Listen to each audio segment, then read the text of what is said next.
Seigneur, le prix qu'on était incapable de payer. Tu as été trouvé digne.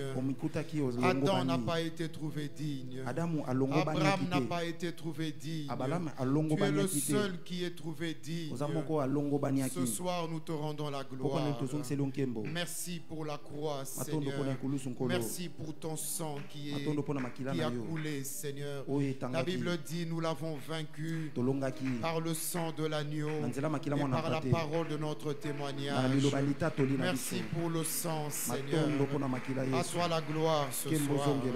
À toi la gloire ce soir. À toi l'honneur ce soir. À toi l'adoration ce soir. À toi la sainteté ce soir. À toi la louange ce soir. À toi la magnificence ce soir. Tu es digne de recevoir l'honneur. Tu es assis dans la gloire, Seigneur. Les anges, les archanges et les chérubins devant toi se prosternent. Ils chantent ta sainteté. Ils élèvent ton nom. Ils adorent celui qui est digne. Ils adorent celui qui est saint. Saint, saint est l'Éternel. La terre entière est remplie de sa gloire. Béni sois-tu ce soir. Nous te disons merci de nous accepter dans ta présence. Nous sommes honorés d'être là dans ta maison. Et nous te dédions le reste de ces temps. Fais à la manière de Dieu. Parle comme Dieu. Agis comme Dieu. Fais-le à ta manière, selon ton bon plaisir, et tire gloire de toutes choses au nom de Jésus. Que Dieu soit béni. Que Dieu soit béni ce soir. Que Dieu soit béni ce soir. Que Dieu soit béni ce soir. Nous vous souhaitons la bienvenue dans la présence du Seigneur. Merci d'avoir disposé de votre temps pour être là. Que le maître des temps et des circonstances se souvienne de vous. Vous avez pris la bonne décision. Vous êtes au bon endroit. À cause de votre présence ici, Dieu vous a épargné de beaucoup d'accidents. Dieu vous a épargné de beaucoup d'incidents. Le Dieu de toute science est au contrôle de votre vie. Ne craignez rien. Vous avez un Père responsable. J'ai envie de vous dire, souriez, vous avez Jésus. Que Dieu soit béni pour ce soir. Nous disons merci à Dieu pour sa grâce et sa présence. Ce soir, avant de continuer notre sujet autour duquel nous réfléchissons depuis un temps, Paul et les épîtres pastorales, nous allons peut-être donner 2 minutes s'il y a quelqu'un qui très rapidement a besoin de poser une question. Nous allons essayer de répondre. S'il n'y en a pas, nous allons rapidement continuer. Parce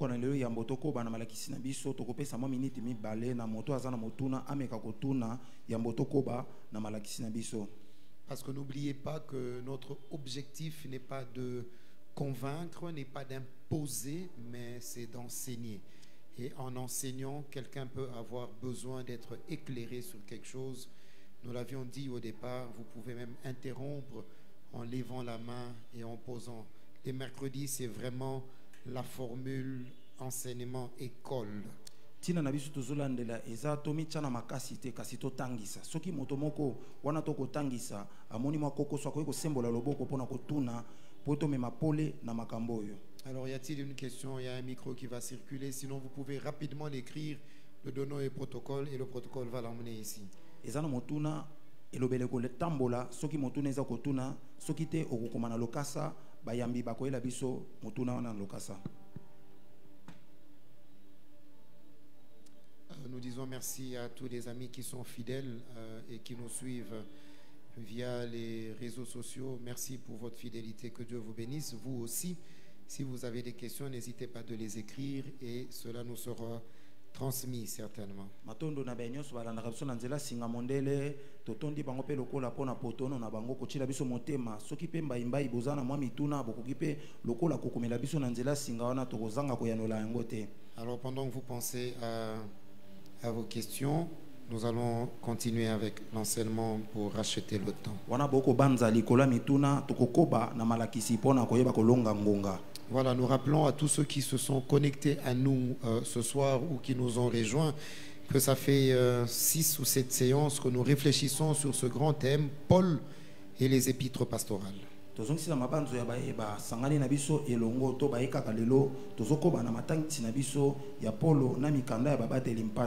Alors pour nous permettre de continuer là où nous nous étions arrêtés, je vais vous proposer 2 textes ce soir. Nous allons lire dans 2 Rois 5.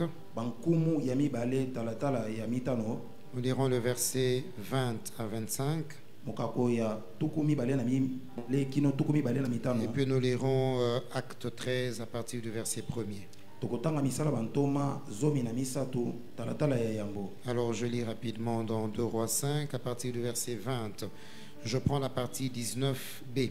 Lorsque Naaman eut quitté Élisée et qu'il fut à une certaine distance, Géasi, son serviteur, homme de Dieu, se dit en lui-même: voici, mon maître a ménagé Naaman, ce Syrien, et n'a pas accepté de sa main ce qu'il avait apporté.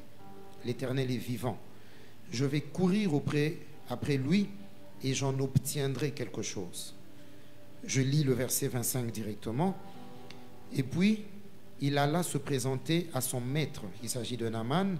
Élisée lui dit: d'où viens-tu, Géasi? Il répondit: ton serviteur n'est allé ni d'un côté ni d'un autre.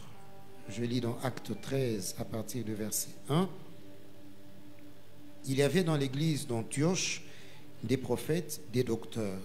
Barnabas, Siméon appelé Niger, Lucius de Cyrène, Manahen, qui avait été élevé avec Hérode le tétrarque, et Saul.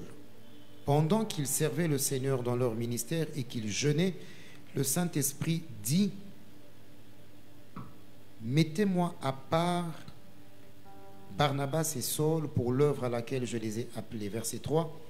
Après avoir jeûné et prié, ils leur imposèrent les mains et les laissèrent partir.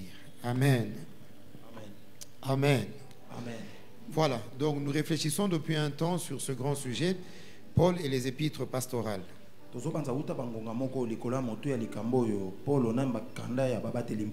Alors si vous avez raté les autres séances, connectez-vous à notre site et vous allez trouver les vidéos des enseignements sont disponibles. Je vais juste faire le rappel des 3 derniers principes que nous avons vus sur la conversion de Paul et nous allons continuer là où nous nous sommes arrêtés la fois passée.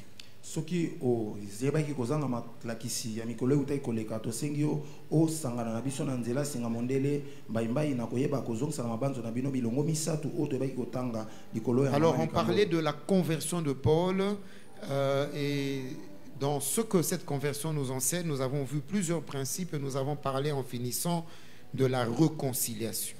Kolobela mbongwana ya Paulo to talisaki makambo maike kasi to kolobela tango pona boyokani. Et en clôturant, nous avons retenu 3 leçons importantes. La première, c'était que là où il y a les hommes, les conflits et les incompréhensions restent possibles.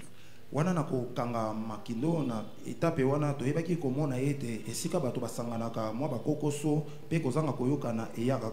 nous avons vu l'exemple des disciples dans Luc 22 où tous disciples qu'ils étaient, ils ont quand même eu un moment de dispute parce qu'ils voulaient savoir qui était le plus grand. Donc là où il y a les hommes, les incompréhensions sont possibles. 2, nous avons vu que les conflits naissent, mais il faut toujours agir dans le respect de l'autre, là où il y a les conflits. C'est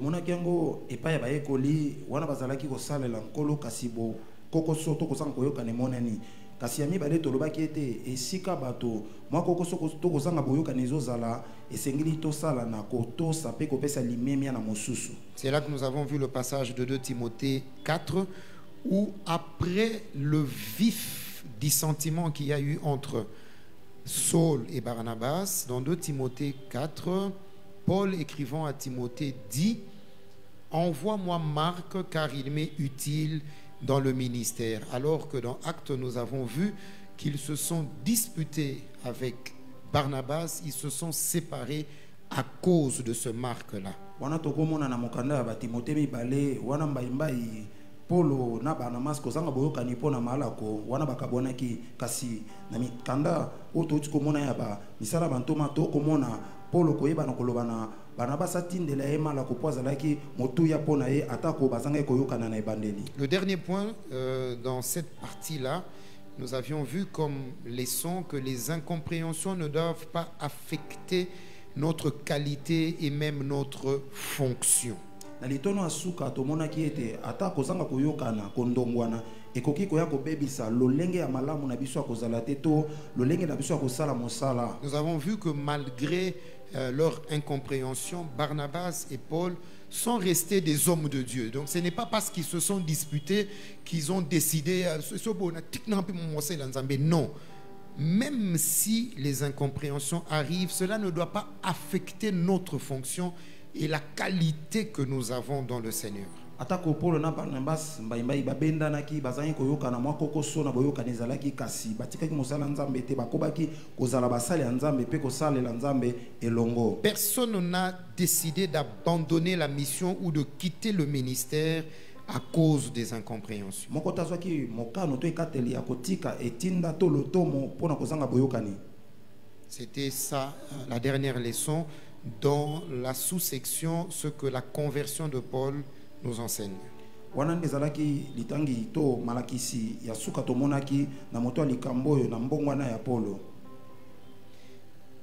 Nous rappelons que nous sommes dans le premier grand chapitre où nous parlons de l'auteur. Qui est l'auteur? Qui est Paul?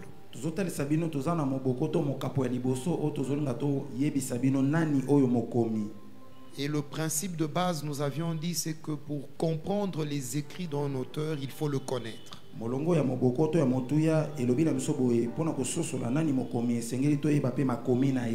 nous étions donc dit que nous allions étudier l'auteur en 4 phases. Paul avant sa conversion, dans sa conversion, son appel et ses voyages missionnaires. Polo yamba bongwana Polo kati na mbongwana na ye Polo na etinda na ye pe na lotomo na ye. Et donc là, depuis le mercredi passé et aujourd'hui, nous allons continuer, Dieu voulant, terminer notre méditation sur l'appel de Paul. Siko awa tokokoba pe tokoba kosukisa na mbela ya Polo. Alors nous avons une question. La question a des versets. Les versets ne sont pas écrits, donc nous devrions les lire. On dit que ces 2 versets semblent dire 2 choses contraires. Nous avons Acte 9, 7, Acte 22, 9. Donc, il faut lire.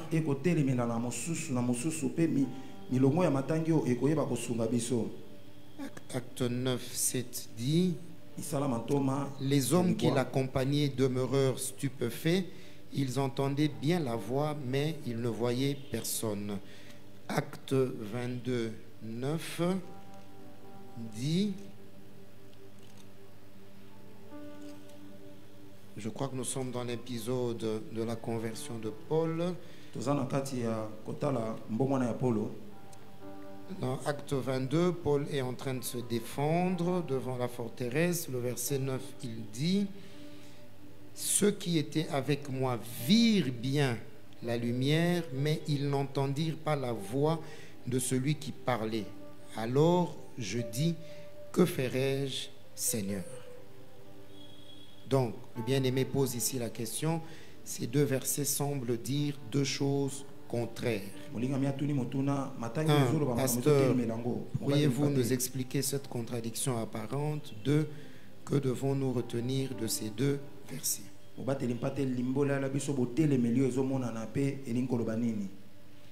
Voilà, donc comme nous le savons, le pasteur n'est pas la machine à réponse. Mais je vais essayer juste de résumer pour aider le bien-aimé qui a posé la question. En disant deux choses. La première des choses, c'est que lorsque vous lisez d'abord les évangiles, vous voyez que nous avons Matthieu, Marc, Luc et Jean. Ils sont tous en train de parler de Jésus. Mais lorsque vous les lisez, vous voyez que chaque auteur présente un aspect de Jésus. Vous remarquez qu'il y en a un qui le présente dans sa dimension de roi. Vous voyez qu'un autre le présente dans sa dimension d'homme. Il y a un autre qui le présente dans sa dimension de serviteur. Et Jean, le dernier, qui le présente dans sa dimension de Dieu. Quand vous lisez Luc, vous voyez que Luc nous donne la généalogie de Jésus comme un homme qui est né d'eux. Mais lorsque vous lisez Jean, Jean se passe de tous ses commentaires. Il nous présente Dieu, il dit au commencement Dieu. Dieu était la parole s'est faite chair. Cette parole qui s'est faite chair, c'est Jésus. Alors, il faut juste comprendre que parfois dans la narration, dans la manière de raconter une histoire, chacun présente les choses d'après l'angle de vue. Nous sommes tous présents à ce culte. Mais si je prends une photo à partir d'ici, ma description sera différente de mon frère Joe qui prend la photo à partir de l'arrière. Et pourtant, nous tous, nous décrivons le même culte. Moi, je vais décrire les visages des gens parce que je me rappelle avoir vu certaines coiffures, certains teints, mais lui va peut-être décrire les choses à partir de l'angle de vue. Il va beaucoup plus parler du prédicateur et de l'interprète.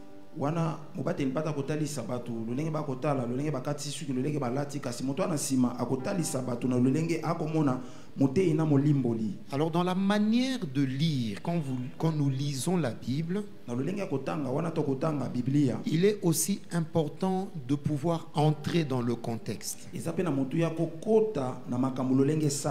Dans Acte 9, nous avons Luc qui est en train de présenter les faits.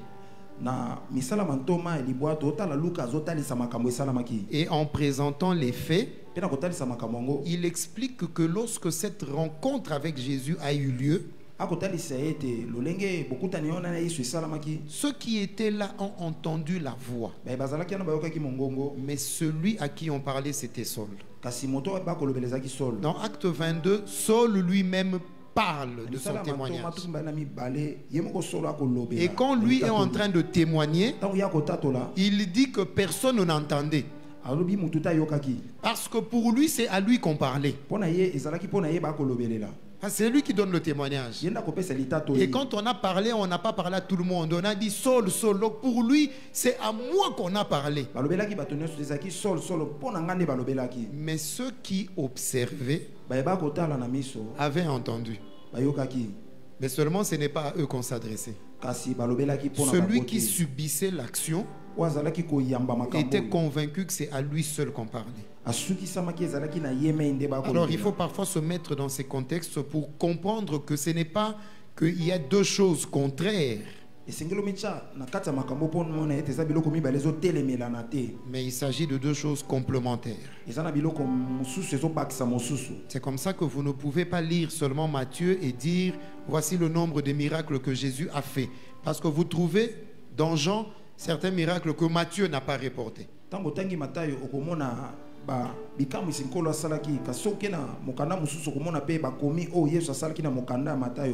J'ai essayé de donner une certaine vue globale pour permettre au bien-aimé qui a posé la question de comprendre que ce n'est pas une contradiction, mais qu'il faut regarder la Bible dans une vue générale et non pas d'aller dans le mot. D'ailleurs, La Bible elle-même dit la lettre tue. La lettre, si tu lis, il faut aller dans l'esprit pour avoir la vie. nakomeka kotalisa bandeko na lolenge ya mobimba po ete Biblia etalisa makana ndenge ya likolo ya mobimba po ete bakoloba mokanda ebomaka pe molimo nde epesaka bomoi. Voilà, maintenant la question c'était, pouvez-vous nous expliquer cette contradiction? C'est ce que j'ai fait. Quelles leçons devons-nous retenir de ces deux versets? Je pense aussi l'avoir fait, pas en long et en large, mais je pense t'avoir aidé. Sinon, nous avons encore le temps de nous voir à la fin si vraiment tu penses que tu as besoin encore d'éclairage. C'est bon? Ou bien quelqu'un qui veut réagir peut-être? Vous voyez, nous allons nous habituer. Même moi aussi. Je n'ai pas grandi vraiment dans les églises où les mercredis on enseignait et on nous donnait la parole. Donc nous allons nous habituer. Comme nous appelons ça enseignement, soyons sérieux, faisons l'enseignement. Ne faisons pas la prédication, je viens, je parle seul, je termine, vous partez. Non, enseignons. Dans l'enseignement, quand monsieur parle, vous pouvez faire moi monsieur, et puis monsieur arrête. C'est ça l'enseignement. Ça ne détruit pas l'onction. Jésus ne tombe pas de son trône, il est toujours Dieu. Est-ce que vous me comprenez? Ça fait partie de... C'est ce qui fait que les gens grandissent dans la parole. Ils ne viennent pas seulement en train de dire oui et amen à tout, ils veulent comprendre. Donc vous pouvez lever la main, poser la question ou compléter ce que le professeur a dit. Ça s'est fait aussi. Quelqu'un veut ajouter quelque chose? Moi-même, je sais que vous n'allez pas le faire, je vous connais. Mais avec le temps, vous allez parler. Alors, nous allons évoluer, comme ça nous pourrons terminer la partie de l'appel de Paul. Alors, préparez-vous déjà parce que la session d'examen est en train d'arriver. Préparez-vous. Et les cadeaux sont déjà prêts. Voilà, nous parlons donc de l'appel de Paul. Nous avions vu 4 leçons la fois passée, nous allons terminer avec les 5 dernières. Nous avions dit que dans l'appel de Paul, nous pouvons retenir à peu près 9 leçons importantes.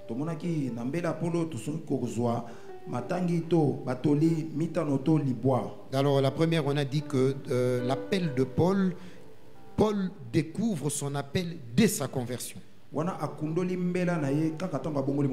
Les choses que nous cherchons à découvrir dans notre parcours nous ont été révélées au commencement.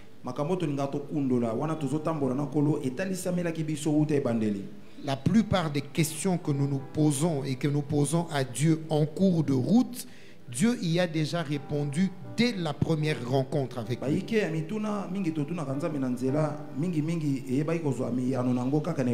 Donc c'est important quand on est dans le processus, parfois de revenir justement au commencement pour vérifier, est-ce que Dieu ne m'avait pas dit ça dès le premier jour? Nous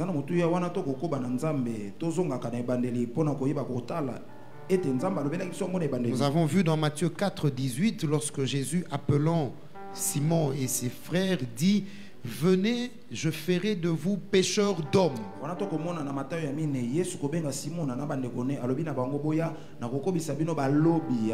Donc plusieurs années plus tard, lorsque des incertitudes viennent dans la vie et que tu commences à dire à Dieu: Seigneur, est-ce que vraiment je suis dans le bon? Il faut parfois rentrer au commencement. Qu'est-ce qu'il t'avait dit? Tu réaliseras qu'il t'avait déjà dit qu'il va te prendre et fera de toi pêcheur d'hommes. Dieu avait déjà parlé. Nous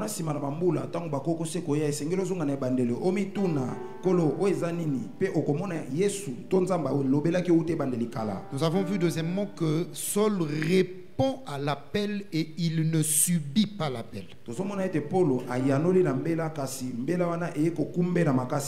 Il est conscient que c'est Jésus qui l'a appelé et il répond à Jésus. Il peut dire aux Romains dans Romains 1,16: je n'ai point honte de l'évangile parce que c'est une puissance de Dieu pour le salut de quiconque croit.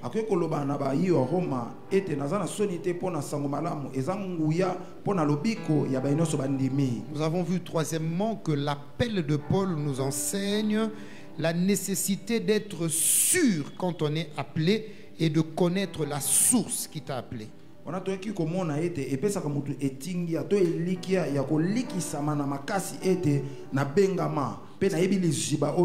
C'est comme ça que Galates 1:1, Paul en écrivant, il dit Paul, virgule, apôtre, virgule, non de la part des hommes, mais de la part de Dieu.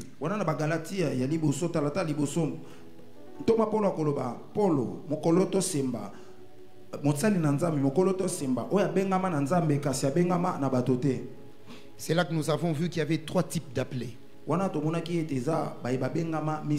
Et c'est important que vous puissiez retenir ceci, bien aimé. Ça, lorsque vous vous mirez devant cette parole, ça recadre votre vie. Et ici,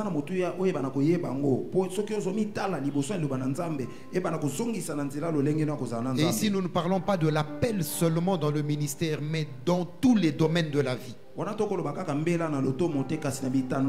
qu'avocat, en tant que médecin, en tant que politicien.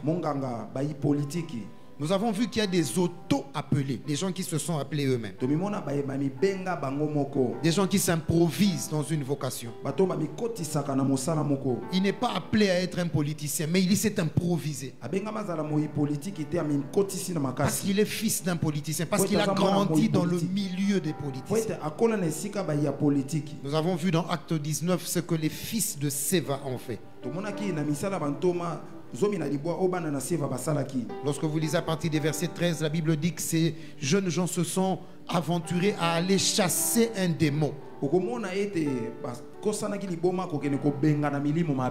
Ils ont dit au nom de Jésus que Paul prêche, sort. Le démon a répondu, je connais Jésus, je connais Paul, qui êtes-vous? Bien-aimés dans le Seigneur, ne vous improvisez pas dans un domaine. Ce n'est pas parce que vous parlez bien français que vous devez être avocat, non. Vous pouvez vous mettre devant le barreau comme ça et commencer à parler. Vous parlez en français, vous terminez et vous n'avez rien dit. Je me rappelle en 99-99 quand je faisais mon stage au tribunal de paix de Lemba, sous-région.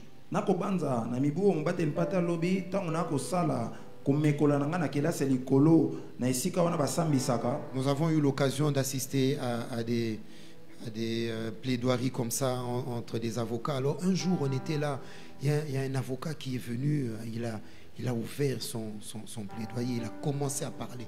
Vous connaissez les avocats. Il a parlé avec un français terrible. Nous, on terminait les études, on s'est dit, vieux oyo.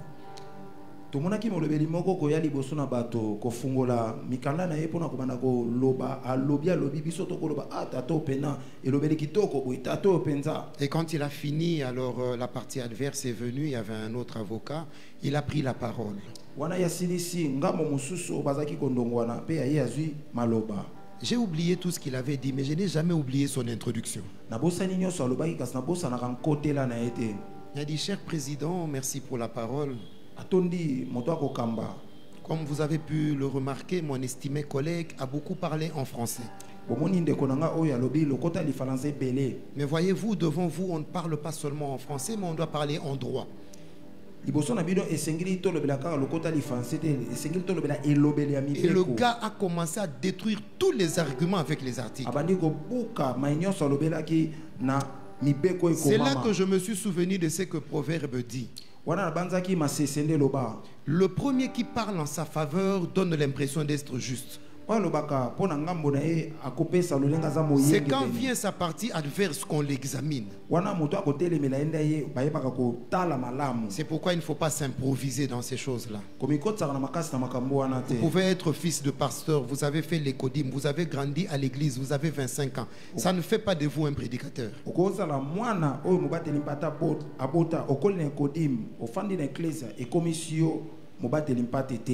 Vous devez avoir votre appel. Ne vous auto-appelez pas. Mais il y a aussi les appelés des hommes. Des gens que les hommes ont appelés. Et nous avons vu dans 1 Roi 13, 33. Comment le roi Jéroboam, après sa désobéissance, la Bible dit, il créa lui-même des nouveaux prêtres.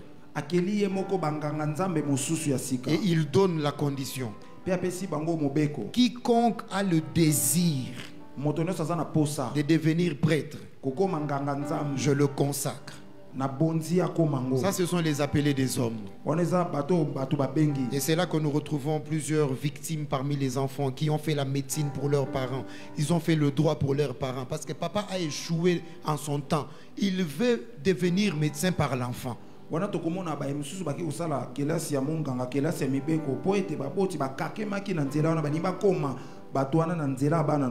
enfin, nous avons les vrais appelés. C'est comme ça que Paul dit, je ne suis pas un appelé des hommes, je suis appelé de Dieu. Nous avons terminé la fois passée en disant que l'appel de Paul nous enseignait l'importance de la formation. Paul a été appelé, mais il a accepté la formation. Nous avons vu qu'il y avait 4 types d'écoles. On pouvait apprendre auprès des aînés. Paul dit dans 1 Corinthiens 15:3, je vous ai enseigné comme moi aussi j'ai reçu. La deuxième école, nous avons vu que c'était l'école de la disette. Selon Philippiens 4, où Paul dit, j'ai appris à vivre dans la disette. C'est une école. La troisième école, nous avons vu l'école de l'abondance. Et nous avons conclu avec l'école de la solitude. Le plus important ici, c'est qu'il faut réussir dans ces écoles. Il ne faut pas échouer. Parce qu'il y a beaucoup de gens qui ont échoué lorsque l'abondance est arrivée. Et plusieurs échouent quand le manque arrive. D'autres encore échouent quand ils sont seuls. Nous voulons continuer aujourd'hui avec la 5e leçon. Dans l'appel de Paul, il connaît son champ d'action. Paul, quand il reçoit son appel, il connaît son champ d'action. Lui-même, en se présentant dans Galates 2 au verset 8, il dit, Dieu a fait de moi apôtre des païens. Et il a fait de Pierre apôtre des circoncis.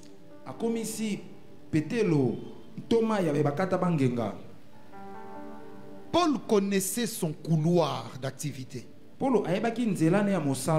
Lorsque vous recevez une vocation, vous devez connaître quel est votre champ d'action. C'est là la différence qu'on fait entre les généralistes et les spécialistes. Ils sont tous médecins, oui.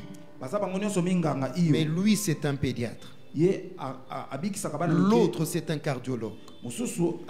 Il connaît son champ d'action. Et Paul, c'est quelqu'un qui avait compris son champ d'action. Jésus aussi connaissait son champ d'action. Lorsque vous lisez dans Luc 4 ce célèbre passage, à partir des versets 18, Jésus définit ses limites. Il dit, l'Esprit m'a oint pour annoncer une bonne nouvelle aux pauvres. Il m'a envoyé guérir ceux qui ont le cœur brisé, Proclamez aux captifs la délivrance. Proclamez aux aveugles le recouvrement de la vie. Renvoyez libres les opprimés. Et pour publier une année de grâce du Seigneur. Jésus connaissait son champ d'action. Quand vous connaissez votre champ d'action, on ne vous distrait pas. Vous ne marchez pas dans la distraction. Parce que vous savez quel est votre couloir. Quel est votre couloir d'activité. Un peu comme on dit ici chez nous, vous savez garder votre bande. Vous ne savez pas empiéter sur le travail de l'autre. Et même le travail en groupe devient intéressant. Parce que chacun respecte sa bande. Je me rappelle en 92. Cela s'est passé à ITC Ngaliema. Il y avait une campagne d'évangélisation organisée par une cellule de la Borne. Et à cette campagne, à l'époque, c'est le pasteur apôtre, mes frères Roland, qui a prêché à cette époque. Et ce qui m'a marqué à cette campagne, c'est qu'à l'époque, tous nos encadreurs des cellules et de la jeunesse, ils se connaissaient. Ils connaissaient leurs points forts dans le ministère. Et pour cette campagne-là, il fallait placer le frère Roland pour prêcher. Et je n'ai jamais oublié son message. On est en 92. Il a prêché lorsque Joseph et Marie sont venus chercher le logement avec l'enfant Jésus. La Bible dit, on ne les reçut pas.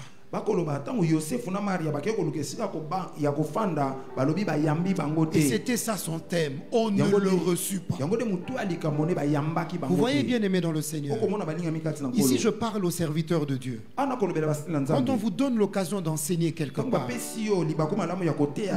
venez jamais en vous disant aujourd'hui ils vont sentir. Non. Ce mot, il ne vient pas toujours en français. Ne cannelez pas les gens. Dis ça en français. Ne cannelez pas les gens. Ne viens pas pour prouver aux gens. Il ne faut pas venir démontrer, faire une démonstration. Exhibition. Je vous mets au défi. La plupart des cultes auxquels nous avons participé, où les prédicateurs ont voulu prêcher que c'est un grand prédicateur, je vous mets au défi. Nous avons oublié ce qu'il a dit. Mais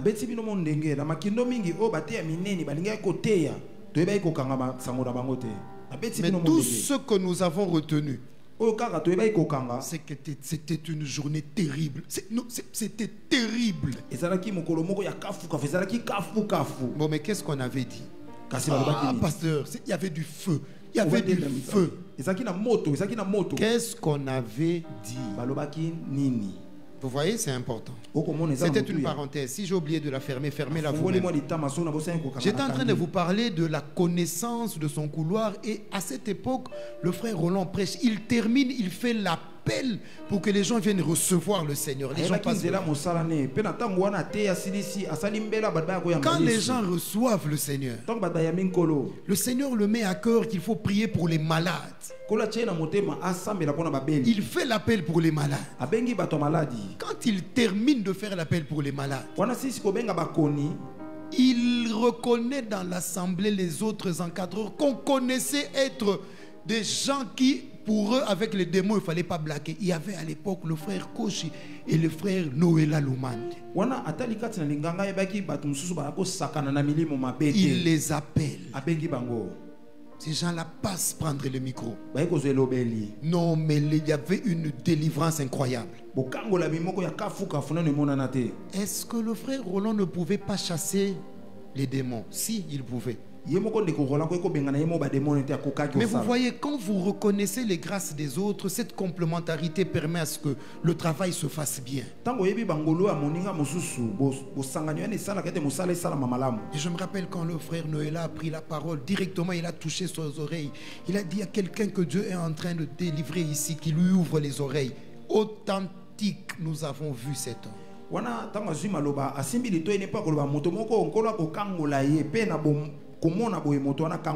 C'est à cette époque en 92 justement que j'étais à l'équipe d'intercession, qu'on nous a amenés là où il y avait, on a amené maintenant les possédés.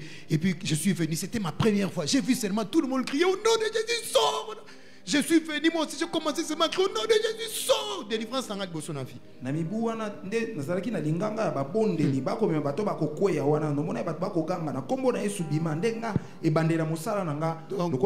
Comme on était en retraite, je savais seulement qu'en disant ça, ils vont sortir.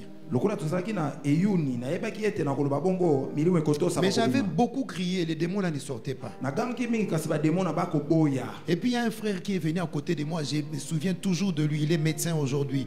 Et j'honore cet aîné, Jean-Marie Ndongala.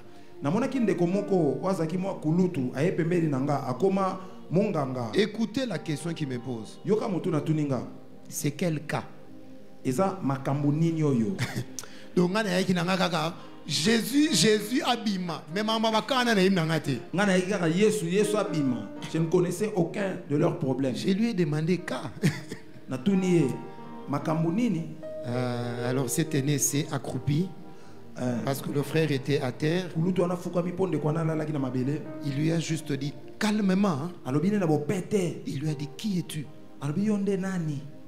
Et les démons ont crié l'impédicité, l'impédicité. Et il lui a dit au nom de Jésus, sors. Et les choses se sont calmées. Après il m'a dit qu'il accepte Jésus, hein, et puis tu prends son nom. Il vient appeler ça une colère. Mais à défier bon Zambé Nangai. Il m'avait défié. Alléluia. Amen. C'est important de connaître les couloirs, de savoir à quoi Dieu t'a appelé.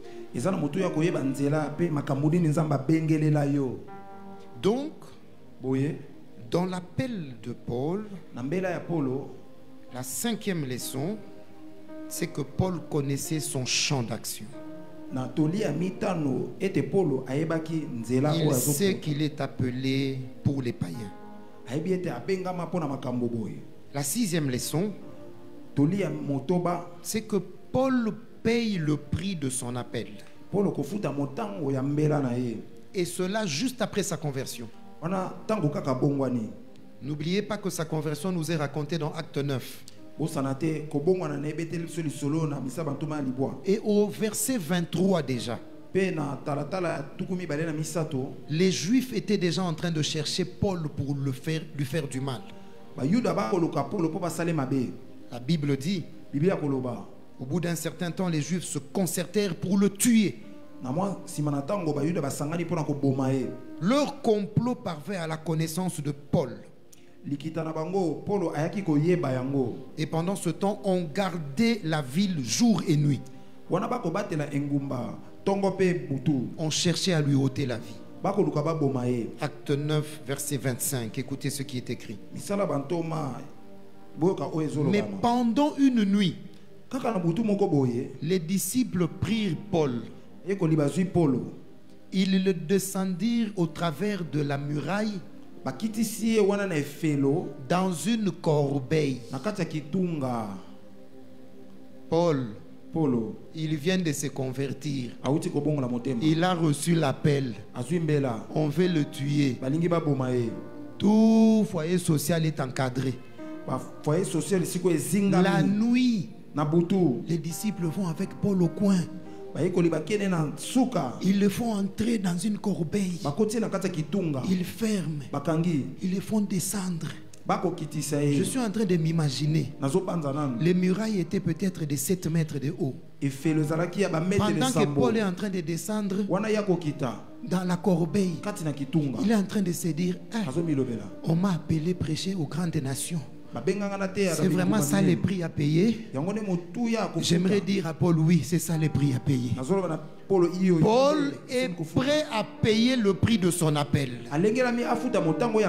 Et ça, c'est juste après sa conversion. Donc Dieu n'a pas attendu qu'il grandisse un peu. Bien aimé dans le Seigneur, êtes-vous prêt à payer le prix de la chrétienté? La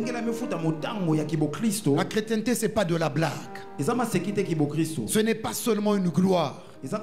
C'est aussi une responsabilité. C'est aussi une éducation à défendre quelque part.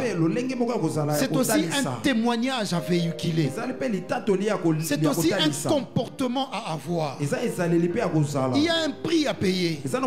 Lorsque vous êtes au travail, tout le monde falsifie les factures. Vous avez un prix à payer. Ne pas le faire. Lorsque vous êtes à l'école, tout le monde triche. Vous avez un prix à payer. La vie chrétienne, c'est à prendre ou à laisser. Il ne faut pas dire, moi je viens à peine de me convertir, Dieu va me comprendre. Paul venait aussi de se convertir. Dieu ne l'a pas compris. Son premier échappement, c'était dans les paniers, dans une corbeille. S'il n'avait pas fait ça, on allait le tuer. Le prix de son appel. 2 Corinthiens 11, 24, Paul dit: 5 fois j'ai reçu 40 coups moins 1. 3 fois j'ai été battu de verge. 1 fois j'ai été lapidé. 3 fois j'ai fait naufrage. J'ai passé un jour et une nuit dans l'abîme. Oh, Paul, donc l'appel, c'est pas seulement quand on t'acclame, hein? Oui, l'appel, il faut demander au médecin. L'appel, ce n'est pas seulement quand il a réussi l'opération qui était très délicate, non. C'est aussi quand il a commis une erreur de dosage et que quelqu'un est mort. Qu'est-ce qu'il fait? Il abandonne la médecine. Il fait comment? C'est aussi ça le prix de l'appel. Est-ce que tu es prêt à assumer cela? Je ne suis pas prophète pour annoncer seulement les grandes choses que Dieu va faire.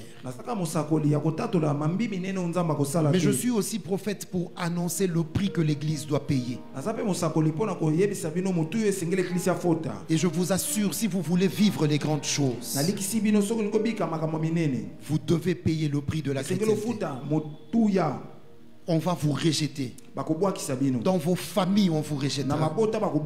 Vous allez perdre des amis. Vous allez même perdre le travail. Parce que les disciples un jour ont dit à Jésus: mais nous avons tout quitté. Qu'est-ce qui va arriver alors? Nous t'avons suivi. Et Jésus a répondu: il n'existe pas sur la terre un homme qui ait abandonné ses pères et ses mères, ses biens, ses terres, ses richesses, et qui ne reçoivent au centuple ici sur la terre et dans l'éternité la vie éternelle. Payons le prix. La récompense est assurée. Payons le prix. La récompense est assurée. Et que Dieu nous aide à cela. La 7e leçon que nous apprenons, c'est que l'appel de Paul a été attesté par l'Église. Nous avons lu ça dans Acte 13. Des docteurs et des prophètes sont réunis en prière. Pendant qu'ils sont en train de prier, le Saint-Esprit parle: mettez-moi Barnabas et Saul de côté. Il y a une œuvre pour laquelle je les ai appelés. Bien aimé, Dieu peut avoir parlé à haute voix et devant tout le monde. Cela ne suffit pas. Il faut que l'Église puisse t'accompagner. Le verset 3 dit: Après avoir jeûné et prié, ils leur imposèrent les mains et les laissèrent partir. L'appel de Paul a été attesté par l'Église, a été approuvé par les autorités de l'Église. Voici quelques leçons. Lorsqu'il y a un appel authentique, Dieu a 3 responsabilités. 1. C'est Dieu qui définit la mission. Ce n'est pas toi-même qui dis Dieu m'a appelé, voici ma mission. Non, Dieu définit la mission. 2. Dieu se charge lui-même de donner l'information à ta communauté.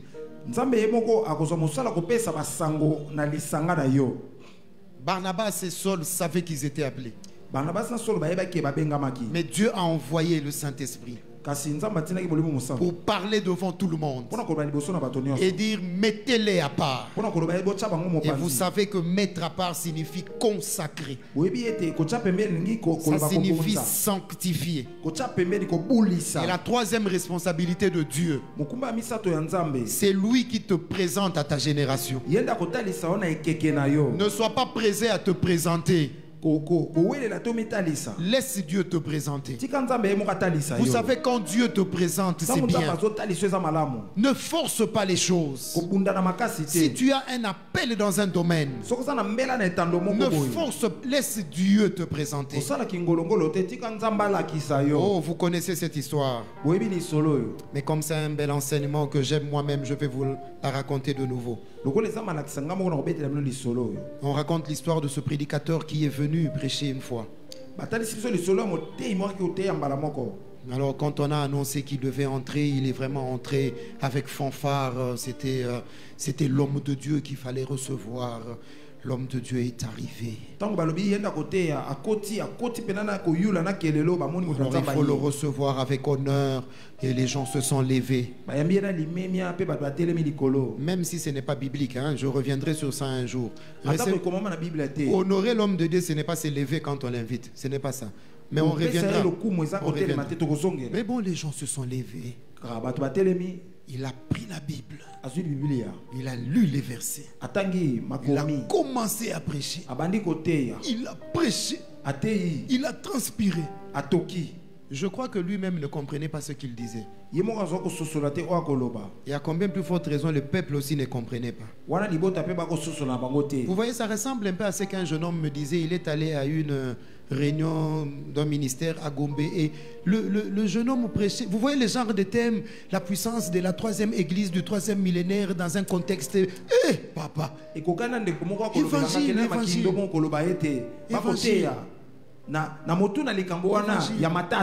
Je vais vous prêcher la signification prophétique des 4 bois que vous voyez quand on fait une maison.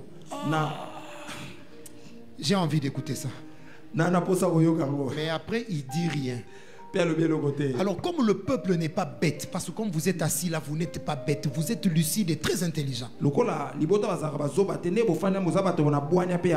Lui-même s'est rendu compte qu'il a fouté.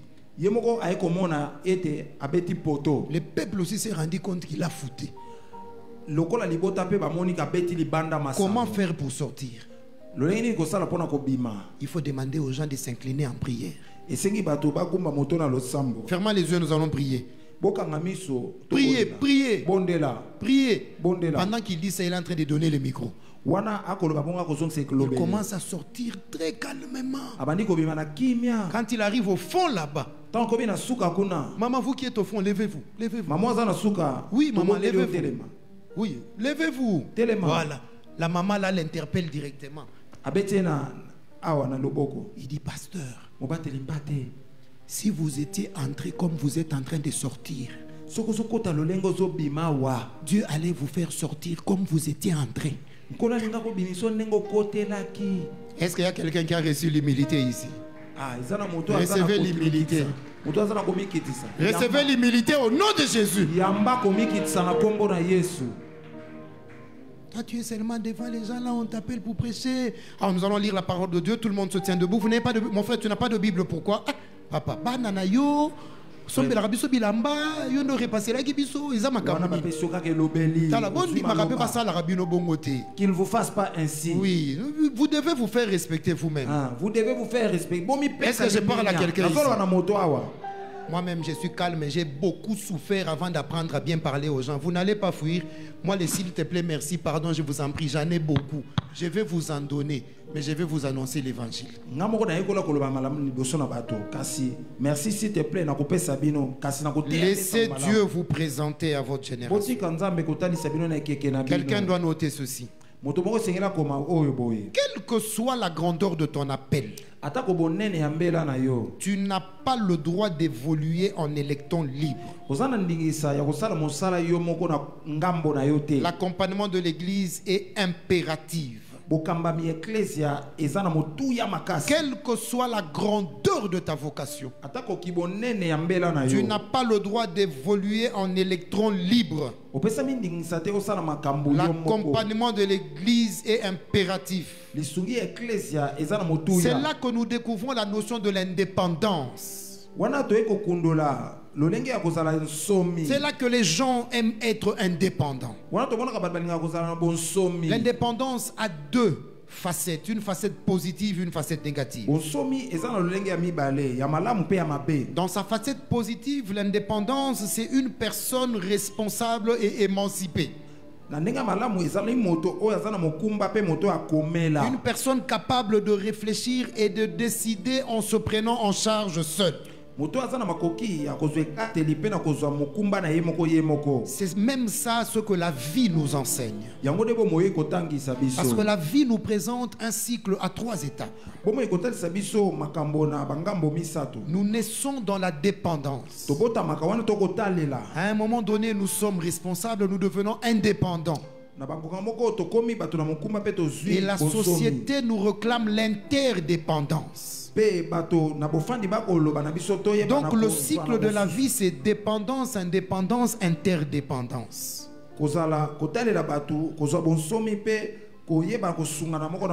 Exact. L'interdépendance, c'est maintenant qu'on t'a aussi aidé, tu es devenu indépendant, tu dois aussi rendre l'appareil aux autres, aider aussi les autres. Mais l'aspect négatif de l'indépendance, c'est que l'indépendance est une attitude qu'une personne affiche qu'il ne veut pas se soumettre à une autorité. Une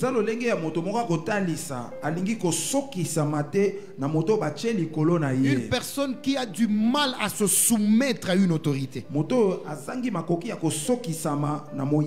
Voici quelques caractéristiques des indépendants. 1. Ils sont inconscients de l'impact de leurs actes dans leur vie et dans la société. Un homme qui aime l'indépendance, il ne mesure pas l'impact de ses actes dans sa vie et dans la société.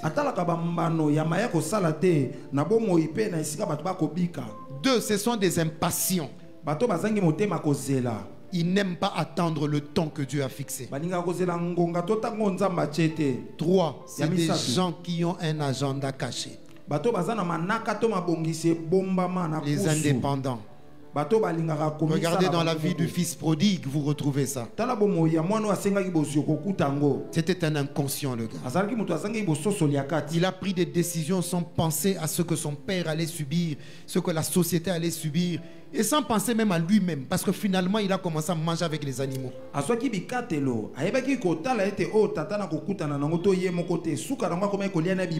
un impatient parce qu'il a demandé l'héritage avant le départ de son père. Mais regardez dans la vie de Géasi, nous avons lu ça dans 2 Rois 5. Géasi, c'est l'un des serviteurs qui m'a toujours étonné. C'est celui qui accompagne l'homme de Dieu avec un agenda caché. Une guérison a eu lieu, Naaman est guéri, Naaman amène une offrande. Élisée dit non, je ne prends pas.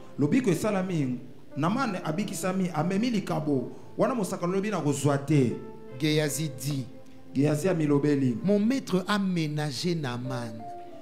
Je vais courir après lui et je vais retirer quelque chose.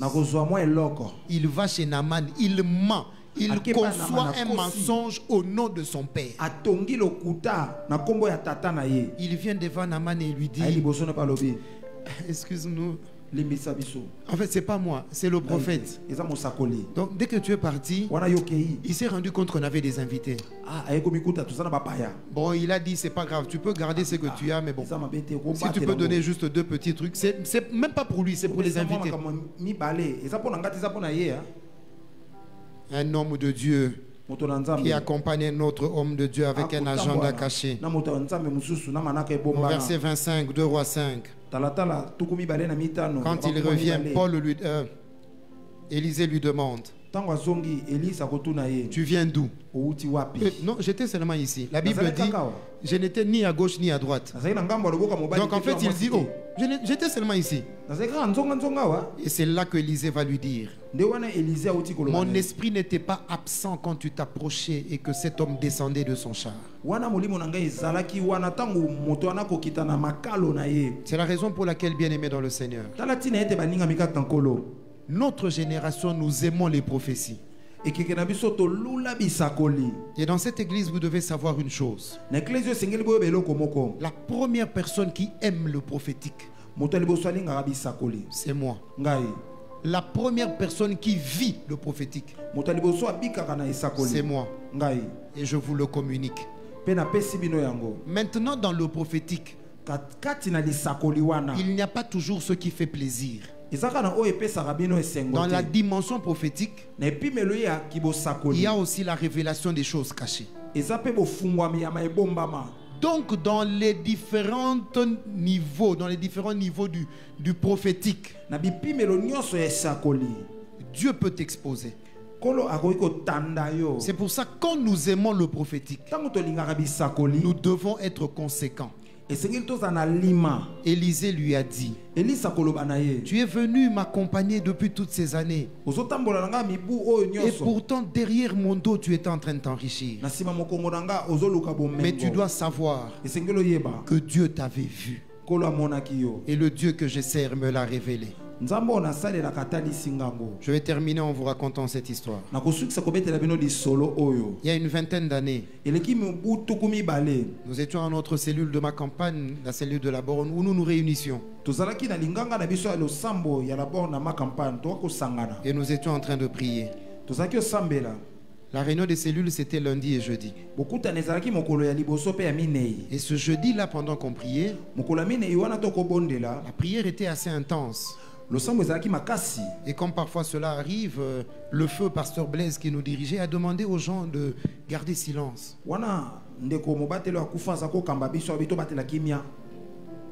Et puis quelques personnes ont commencé. Il a même dit: si vous avez un message, vous pouvez le délivrer. Alors il y a quelqu'un qui a donné un message. Et puis il y a une deuxième sœur qui a commencé à parler en langue. Et puis il a commencé à livrer son message.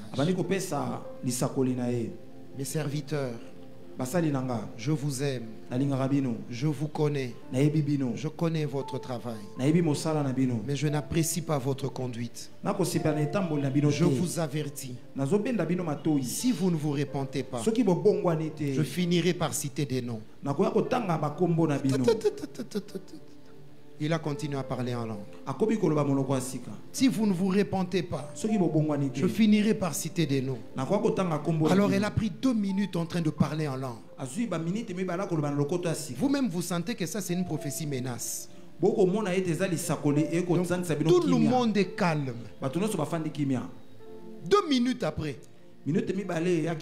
elle s'écrie: casse! Casse! À quoi vous venez de penser? Dieu a promis qu'il va citer les noms.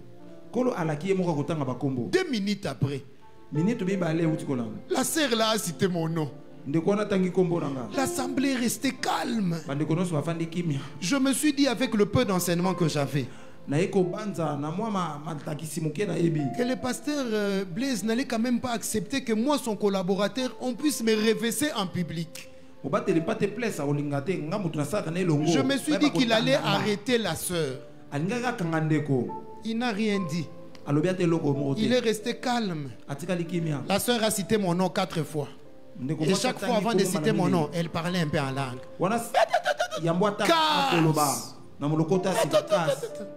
Tout le monde était calme. Et à la 4e fois, elle atterrit en disant: je te connais, tu es mon serviteur. Je t'ai établi et je t'aime. Je me suis dit Nkolo. Pourquoi tu m'as mis? Mais dans ce laps de temps là, je me suis repenti tous les péchés de la vie. Avant Zamba réfléchir, confesse avant que le Seigneur t'expose. Parce que prophétique ezalaka te ke bamoni numéro na yo balaki yo kokoma mukonzi ya mboka. Prophétique ezake bakokoma na kindumbo salaki lobi na 10h. On va le dire l'impudicité que tu as commis hier à 18h. Avant Zamba koma na niveau anesko koko tubela yo moko te vraiment. Avant que Dieu n'arrive là, ne peux-tu pas te repentir seul? Kama kambo ekomelanga na lapa. Depuis que ces choses me sont arrivées, j'ai juré. C'est pourquoi quand les gens viennent avec les prophétiques, j'ai dit venez doucement, vous ne savez pas les retomber. Vous voulez les prophétiques, le Seigneur appelle des filles pour leur dire combien des hommes ils ont couru après eux. Même Jésus,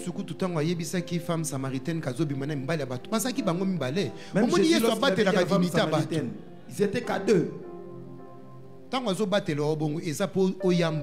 Quand Dieu ne t'expose pas, c'est pour que tu puisses confesser et parce que si tu refuses, il finira par t'exposer.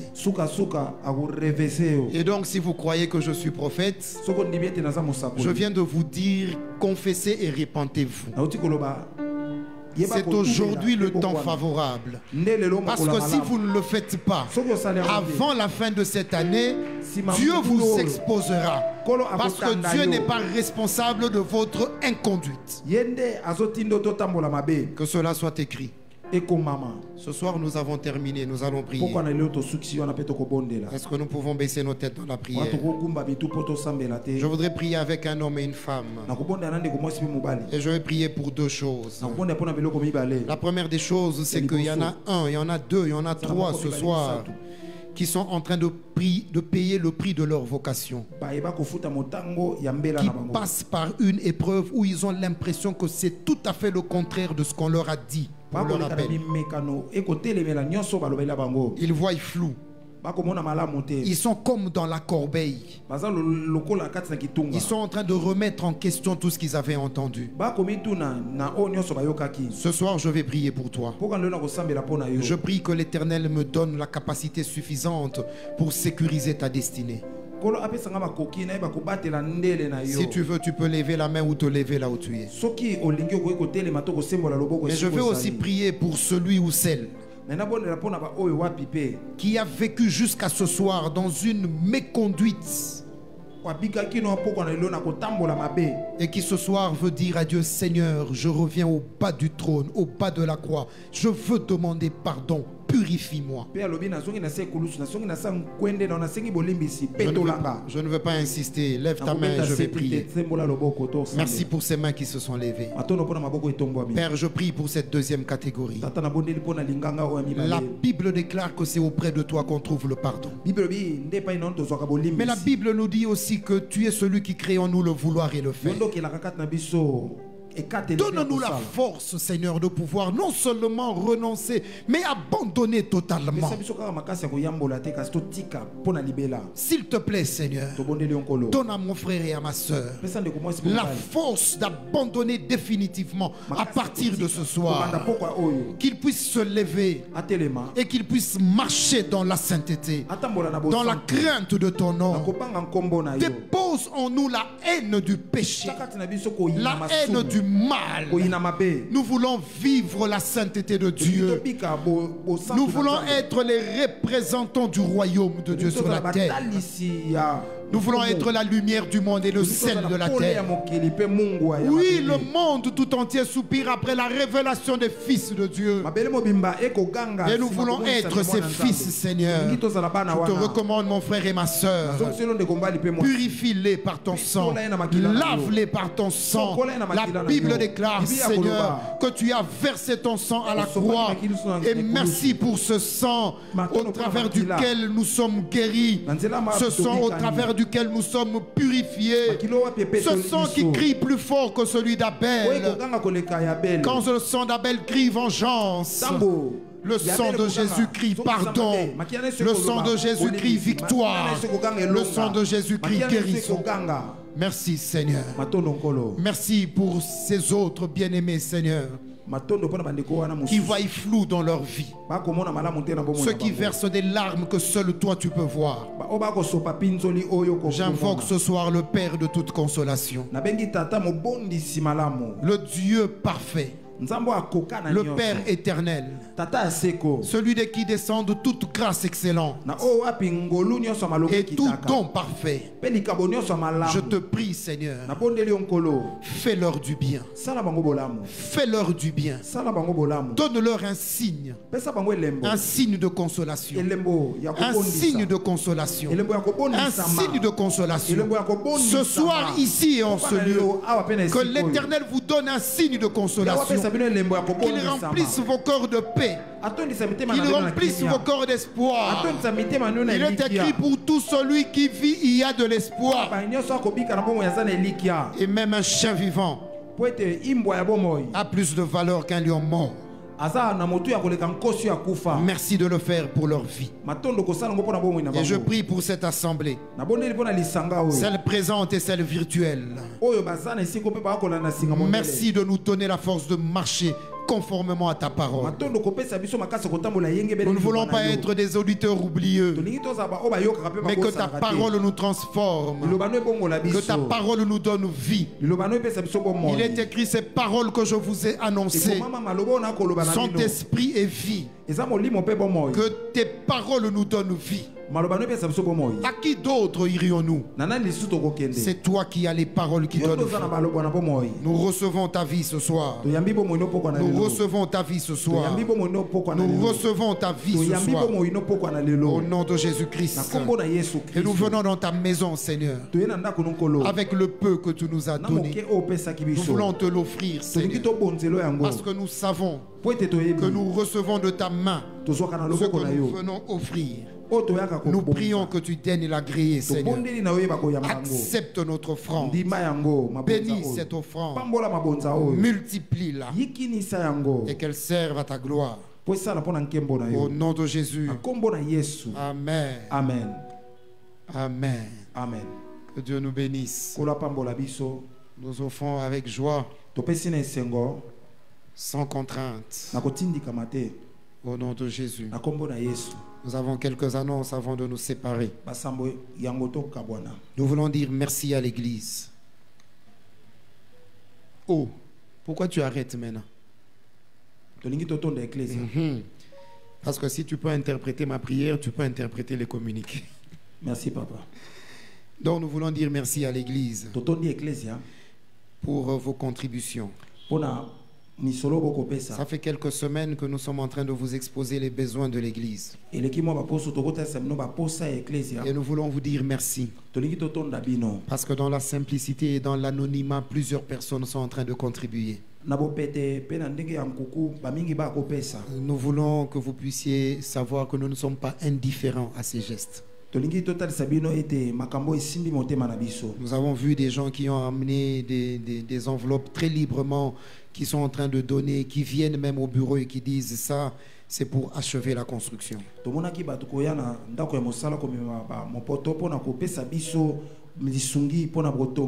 Nous vous disons merci et que Dieu vous bénisse. Je le demande comme Père en ce lieu. Que Dieu bénisse le fruit de vos entrailles.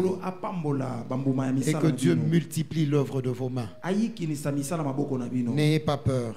Vos mains ne sécheront jamais. Vous en aurez toujours pour vous, pour votre famille, pour vos enfants. Dieu ne vous bénira pas seulement, mais il fera de vous une source de bénédiction. Ces paroles que je viens de prononcer maintenant vont affecter vos vies, que vous le receviez ou non. Parce que je l'ai dit sous l'onction de Jésus-Christ. Que Dieu vous bénisse. Merci encore. N'oubliez pas qu'il y a des enveloppes auprès de notre protocole.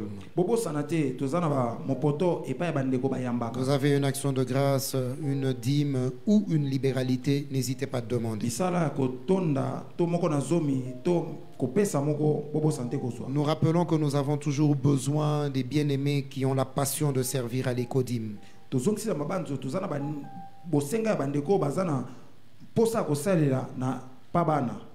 Présentez-vous à la table de littérature et inscrivez votre nom. Nous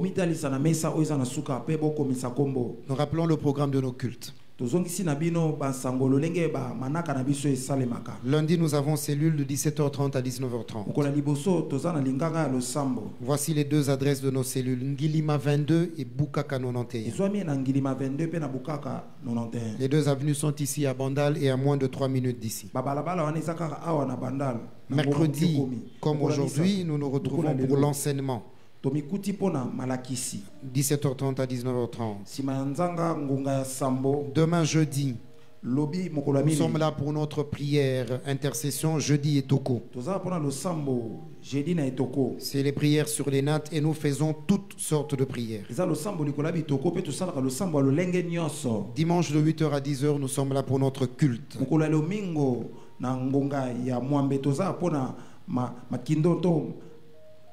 Nous venons écouter Dieu et l'adorer.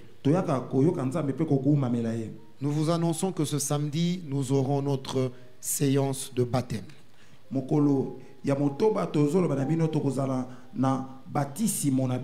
Depuis que la cité de paix est cité de paix, ça sera la première séance de baptême.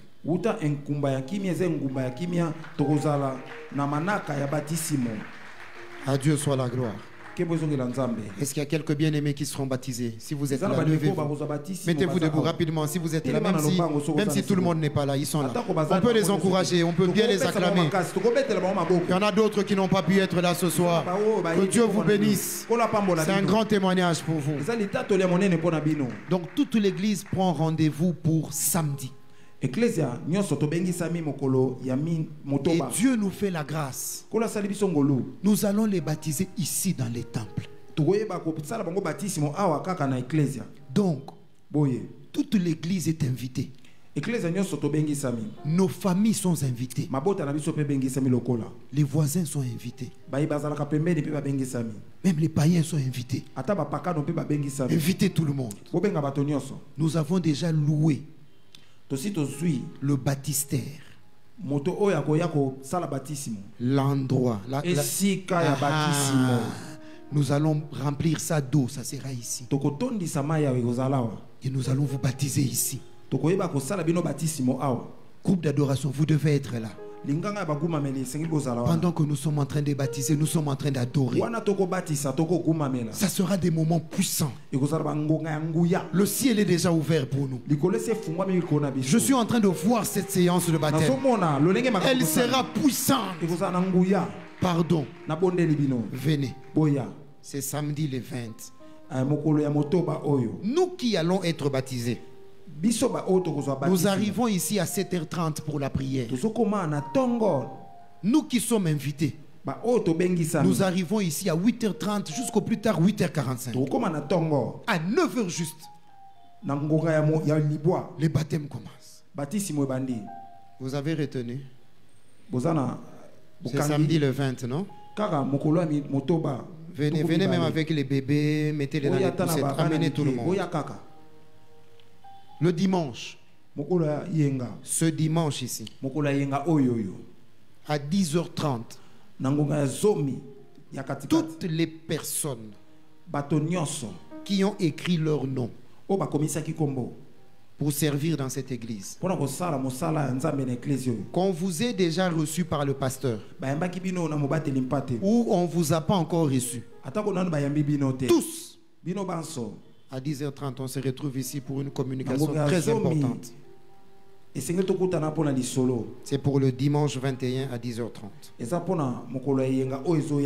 Nous rappelons que le pasteur reçoit chaque mardi de 9h à 13h et de 14h à 17h.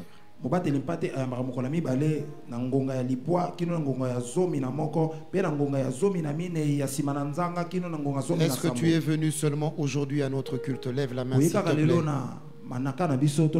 C'est ta première fois d'être ici. Tu peux juste lever la main si tu es là. Merci. Ah, il est là. Je ne te voyais pas. Tu peux te mettre debout s'il te plaît.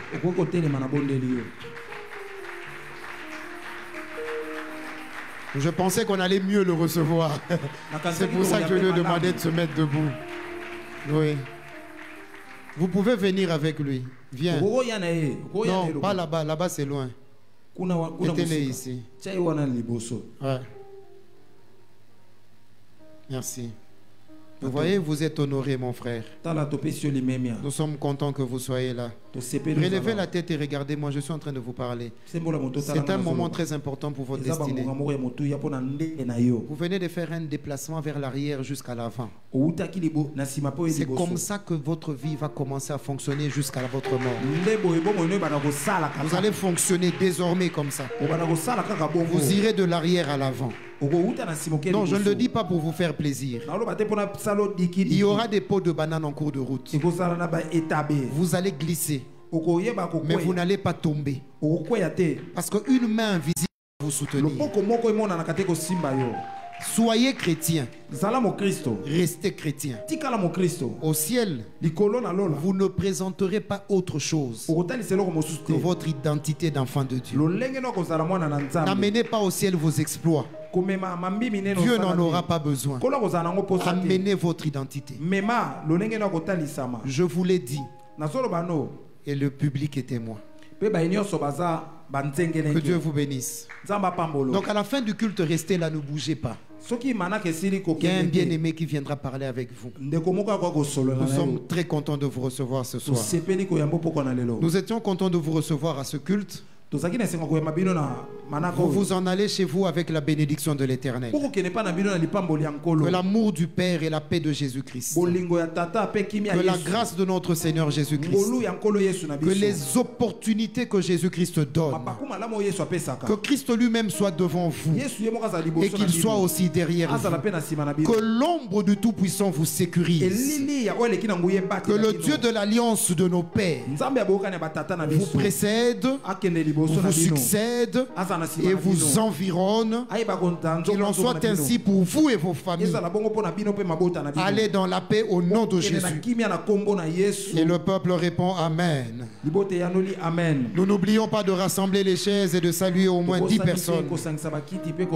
Que Dieu vous bénisse et à demain.